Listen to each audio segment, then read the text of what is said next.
नमस्कार, जय हिंद, वंदे मातरम। प्यारे दोस्तों, आज हमारे इस चैनल पे हिंदी में जो यूपीएससी पेट का एग्ज़ाम होने वाला है 2025 में, उसमें हिंदी से जो प्रश्न पूछे जाएंगे, विशेषकर आज के इस वीडियो में हम जानेंगे मुहावरे हैं और लोकोक्तियाँ हैं, उनके बारे में हम अच्छे से जानेंगे कि मुहावरे का अर्थ क्या होता है और लोकोक्तियाँ क्या होती हैं और उनसे जो प्रश्न पूछे गए हैं या पूछे जाने की संभावना क्या है।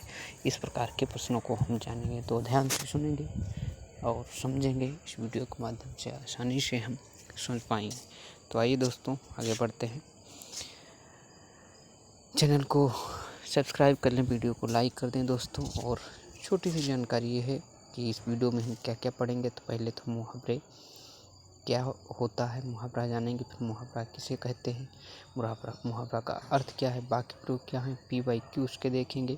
उसके बाद हम जानेंगे लोकोक्ति किसे कहते हैं, लोकोक्ति का अर्थ क्या है और लोकोक्ति से बनने वाले प्रश्न भी पहचानेंगे। तो आगे बढ़ते हैं, देखेंगे दोस्तों। सबसे पहले मुहावरा क्या है। तो मुहावरा जो है, जो वाक्यांश अपने शब्दार्थ को ना बताकर कोई विशेष अर्थ दे, उसे मुहावरा कहते हैं। बहुत ही स्पष्ट रूप में यहाँ पे बताया गया है कि वाक्यांश अपने शब्दार्थ को, यानी कोई ऐसा वाक्यांश होता है, वाक्य नहीं होता है, वाक्यांश होता है, अर्थात वाक्य का अंश होता है जो स्वयं उसमें जो शब्द होते हैं उनका अर्थ ना होकर के उसका कोई अन्य अर्थ होता है, उसे मुहावरा कहते हैं। उदाहरण से समझ पाएंगे। थोड़ा सा इसकी विशेषताएं देख लेते हैं। विशेषता में दिया गया है कि मुहावरा एक अरबी शब्द है। ये भी याद रखना, मुहावरा कौन सा शब्द है, अरबी शब्द है। मुहावरे में काल, वचन तथा पुरुष के अनुरूप परिवर्तन मुहावरे के साथ जुड़े शब्द कभी नहीं बदलते हैं। याद रखना, ये बहुत महत्वपूर्ण बात है कि मुहावरे के साथ जुड़े हुए जो शब्द हैं वो कभी नहीं बदलते, अर्थात जैसा मुहावरा प्रयोग किया गया है वो हमेशा वैसा ही प्रयोग किया जाएगा। उदाहरण के तौर पे जैसे आज हम पढ़ रहे हैं, 10 साल बाद कोई अन्य व्यक्ति पढ़ेगा या 10 साल पहले किसी अन्य व्यक्ति ने पढ़ा था, तो वो मुहावरा वैसा ही है, वैसा ही पढ़ा जाएगा। इसलिए वो जो शब्द होते हैं वो कभी नहीं बदलते। जैसे एक उदाहरण बहुत अच्छा यहाँ पे दिया गया है। उदाहरण है जैसे जहर का घूंट पीना। जहर का घूंट पीना ये क्या है, एक मुहावरा है। अब इस मुहावरे का भावार्थ है कि अपमान सहकर चुप रहना। अब वाक्य प्रयोग है कि आज तो रमेश बाजार में जहर का घूंट पीकर रह गया। ये इसका जो है वाक्य प्रयोग है। भावार्थ ये हुआ कि आज तो रमेश बाजार में अपमान सहकर चुप रह गया। तो प्रश्न आपके एग्जाम में ये पूछा जाएगा, दिया गया होगा कि निम्नलिखित में से जहर का घूंट पीना मुहावरे का अर्थ क्या है। तो विकल्प में कई सारे जो है शब्द अर्थ दिए, मतलब विकल्प दिए हुए, उनमें से एक विकल्प दिया होगा अपमान सहकर चुप रहना। तो देखिए, जहर का घूंट पीना और इसका जो है अर्थ दिया गया है अपमान सहकर चुप रहना। तो यहाँ देखो, जहर का घूंट पीना, इनमें जो मुहावरा है, यहाँ पे जो शब्द आए जैसे जहर का घूंट पीना, तो इसका बिल्कुल अर्थ अलग है, अपमान सहकर चुप रहना। तो ये बहुत महत्वपूर्ण बात है कि मुहावरे में एक ऐसी चीज़ बताई गई होती है, यानी जो शब्दार्थ होते हैं उनसे अलग उसका अर्थ होता है, यही बात बताएगी। अगला एक उदाहरण देख लीजिए, इसमें बहुत अच्छे से बताया गया है कि जैसे आकाश पाताल एक कर डालना, यानी सारे प्रयास कर डालना। इसका भावार्थ होगा, ये भी बहुत अच्छा जो है उदाहरण दिया है। वाक्य प्रयोग में देखा जाए तो वाक्य प्रयोग में मैंने सरकारी नौकरी पाने के लिए आकाश पाताल कर डाले। इसका भावार्थ है कि मैंने सरकारी नौकरी पाने के लिए सारे प्रयास कर डाले, ये इसका अर्थ होगा।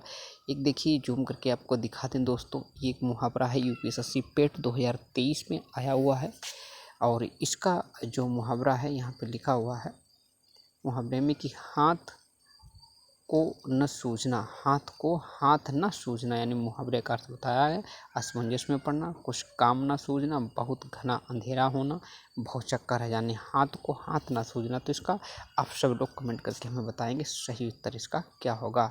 आगे देखते हैं, लोकोक्ति के बारे में बताया गया है। अब देखिए, लोकोक्ति क्या है। तो लोकोक्ति मुहावरे से बिल्कुल अलग होती है। मुहावरा अरबी भाषा का शब्द है और मुहावरे में क्या होता है कि जो भी शब्द दिए गए होते हैं उनका बिल्कुल अलग अर्थ निकलता है। कोई भी लेकिन लोकोक्ति में ऐसा नहीं। लोकोक्ति में क्या है, देख लीजिए एक बार। लोकोक्ति में कहा गया कि इतिहास में घटी किसी घटना के सार को व्यक्त करने वाली युक्ति जो होती है वो लोकोक्ति कहते हैं। यानी एक ऐसी युक्ति, एक ऐसी पंक्ति जो इतिहास में कभी घटी हुई है और लोगों ने उसको कह दी और आज तक कहते हुए आ रहे हैं, तो वही लोकोक्ति कहलाती है।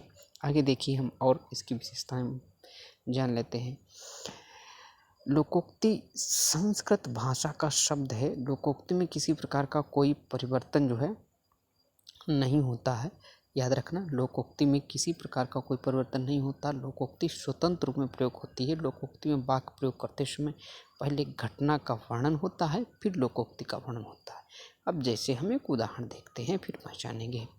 दिया गया है कि जब अपना ही सिक्का खोटा हो तो परखने वाले का क्या दोष।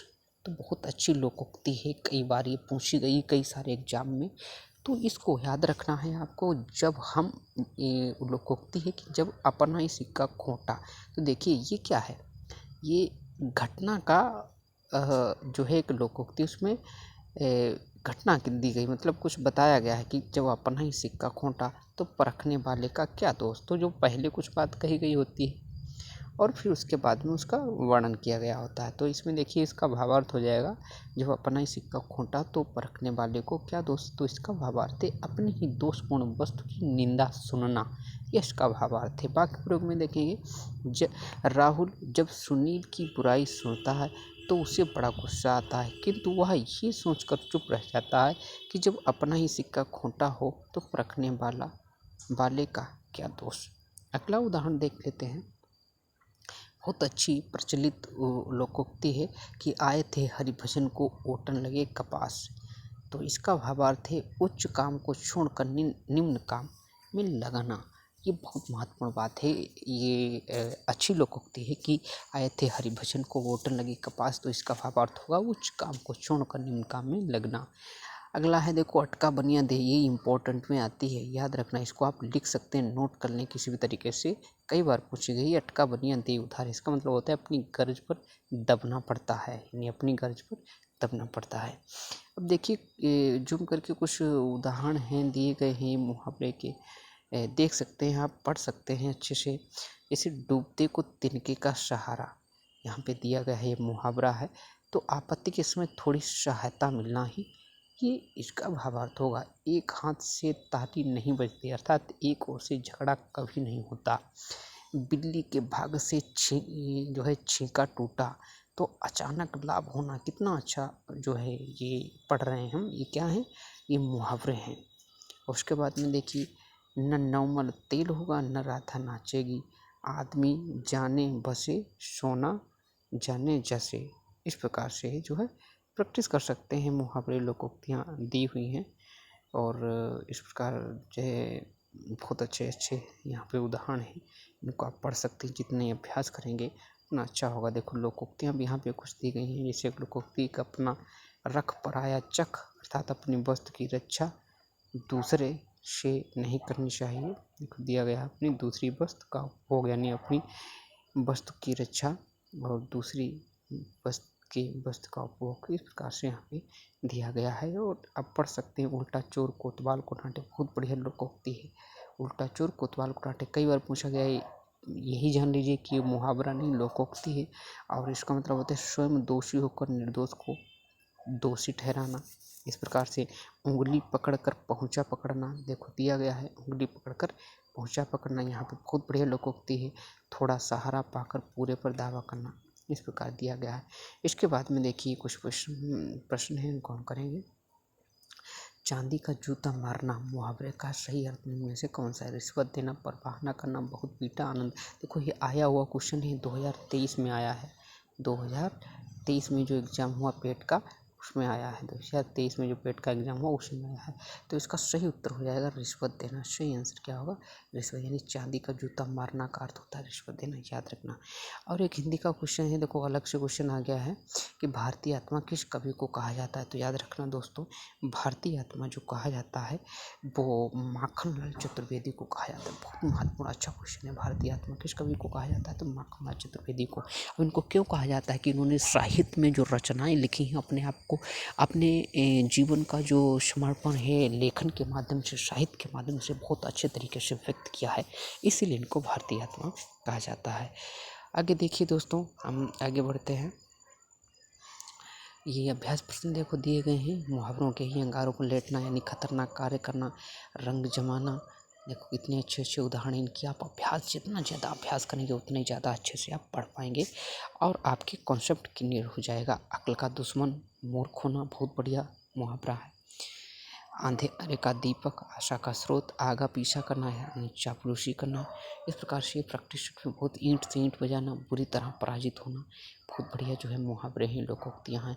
तो आप इनको जरूर पढ़ें और अच्छे से प्रैक्टिस करने तो कंप्लीट हो जाएगा। प्रश्न देखो दिया गया है, इसको पढ़ लेते हैं कि आदमी की परेशानी दिल का आईना है। तो इसका भावार्थ क्या होगा? मनुष्य का चेहरा देखने से उसके हृदय के भाव मालूम हो जाते हैं। मनुष्य के माथे में उसके दिल की परेशानी देखी जा सकती है। ये विकल्प सही होगा। या मनुष्य का माथा दिल देखने के आईने का काम करता है, दिल को देखने के लिए मुंह को सामने रख देना ठीक है। तो विकल्प ये वाला ही सही होगा, मनुष्य का चेहरा देखने से उसके हृदय के भाव मालूम हो जाते हैं, ये बिल्कुल सही हो जाएगा। अगला है आदमी जानिए बसे सोना चाहिए कसे। इस प्रकार से क्वेश्चन दिया गया है और भी हैं कई सारे, जैसे देखिए लंगोटी में फाग खेलना, अंदर होए भावार्थ, भाड़ झोंकना, बहुत बढ़िया उदाहरण दिया गया है। क्वेश्चन है ये, आप वीडियो में जो है अच्छे से पोस्ट करके कर सकते हैं। भाड़ झोंकना का भावार्थ क्या है? मामूली कमाई करना, व्यर्थ समय नष्ट करना, अनाज भूनना, काम बिगाड़ना। तो इसका सही अर्थ हो जाएगा व्यर्थ समय नष्ट करना।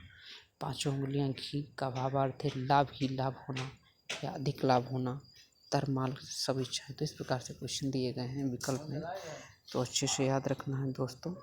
यही जो है इसका जो है इस प्रकार से उदाहरण कुछ दिए गए हैं। दोस्तों वीडियो अच्छा लगा है तो लाइक कर दें, प्लीज़ चैनल को सब्सक्राइब कर लें। आज के वीडियो में बस इतना ही, मिलेंगे तुझसे अगले वीडियो में, तब तक के लिए नमस्कार, जय हिंद, वंदे मातरम।